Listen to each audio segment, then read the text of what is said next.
طيبة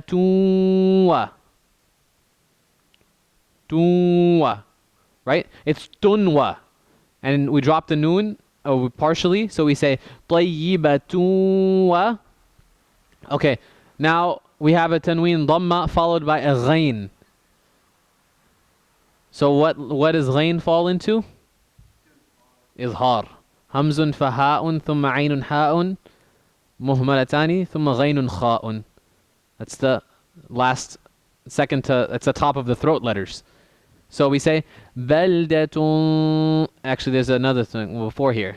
But that's going to be إخفاء. بلدة طيبة ورب غفور. ورب غفور. Does everybody say it?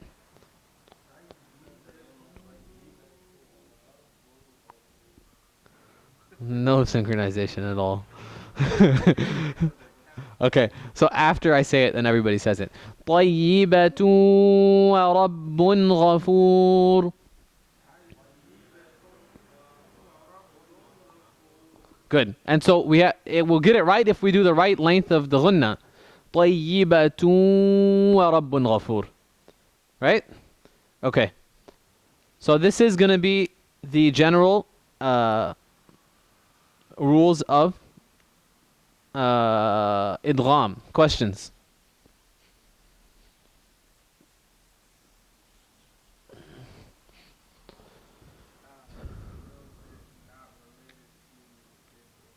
Uh-huh. Uh-huh.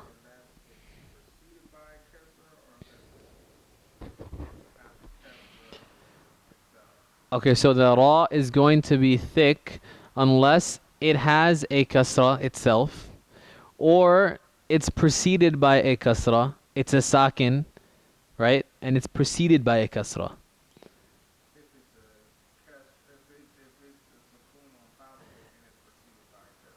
If it's a sukun on top of it, preceded by kasra, if that kasra is permanent and in the same word.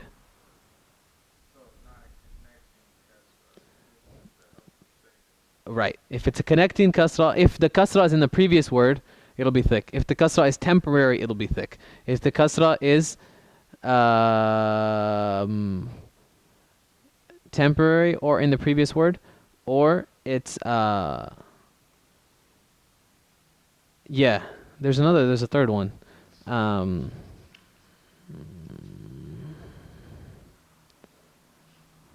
We say, oh, right. So those are the only two for the kasras. Also, if it's followed by a letter of ista'la, it'll still be thick, right? So we'll do it all. Law has a lot of rules. Spend a whole day on law. Fun. All right, so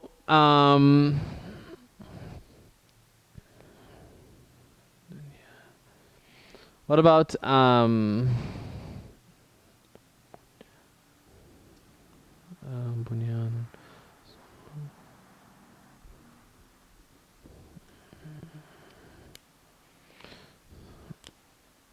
So we'll take a couple other examples. If we say no,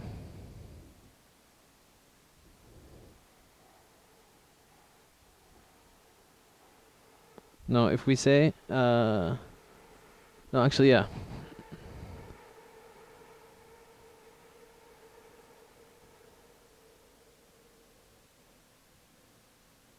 What about this word?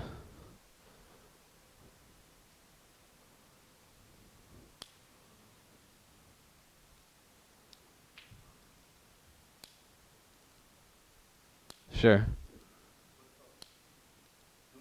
Yeah. Yeah.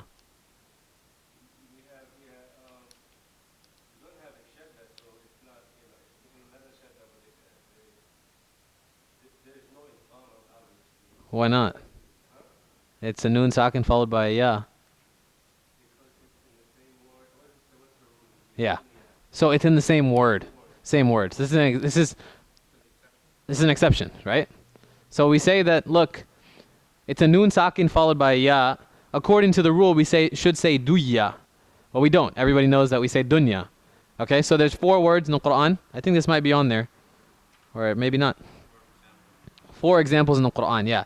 So the words are dunya,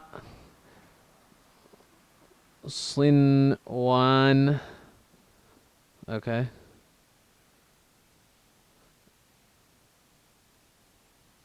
Qinwan. Okay. And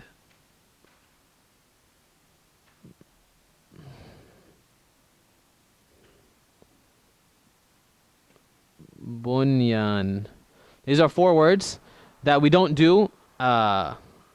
We don't do idgham on. Yeah, right. So sinwan, qinwan, bunyan, and dunya, because the following letter is in the same word. So these are the These are the exceptions. Clear? Yeah. So it's a nun sakin followed by, we said minwa, for example, right? Minwa. That's the next word. Minwa. Or we can say milladunhu. Right? Milla. Okay? And so we cross this out. We put a shadda here. We say milla. I'm crossing it out. You don't actually cross it out, obviously, in the Quran. But it's always going to be the next word. Okay? No, no, no. Not necessarily. Not necessarily. So look at this. So that's why I said last week, I said some of this stuff is writing configurations.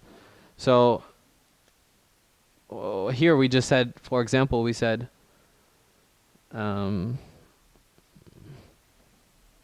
anytime there's a wow, you can't join the wow with anything. So in Sinwan, right? You know, somebody could say Slinwu in if they read it wrong. Okay? But that's not the word. It's Slinwan. It's one word. Okay? So that just comes with some, reading. It's easy in the Quran because there's spaces, but if you read old texts, everything's just one line with no punctuation. I don't know why they don't have punctuation. Yeah. I guess not. The whole book is one long sentence. And the wows indicate new start of sentences and stuff, and like new clauses, things like that. Okay, so do we need to go over these other exceptions? So there's a couple other exceptions. We said there's some other places. We might do them next week. They're somewhat technical. We only have a few more minutes, so I'm gonna hold off on makharij. We're gonna practice from the Quran for a few surahs, inshallah, so that we get a little bit of practice today, inshallah. No, so I just list in there. I list in there that there's four exceptions. Yeah, the exceptions are Sinwan, Qinwan, Bunyan, and Dunya. And there's also, I list a few more exceptions. Like, for example, we say Yasin wal Quran al Hakim. We don't say Yasin wal Quran al Hakim. Or we don't say Noon wal Qalami. We say them with Izhar. So I'll cover them next week. So let's spend a few more minutes. So we have 5 more minutes, and we'll recite a few short surahs. So the purpose, I said, is betterment, and it's not betterment of our knowledge. It's betterment of our practice of the recitation. So a lot of times in these courses they get too technical and too theoretical, and we don't actually get time to practice. So we want to make sure that at least our Surah Fatiha, our short surahs, those are all correct 100%, so that we recite them correctly in Salah and we're not held accountable. It said that Umar radiallahu anh, one of his first things he did when he became Khalifa was to open up Quran schools so that people could pronounce the Quran correctly. Right? And the Khilafah expanded over many territories. And so he wanted to make sure that everyone knew how to recite Quran correctly. So we'll do just a few short surahs that kind of cover some of the rules that we did today. So one of them is we'll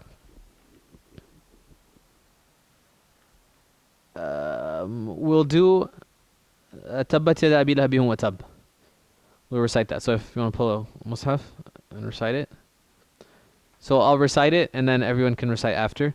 And so actually what we're going to be doing starting next week is some of the some of the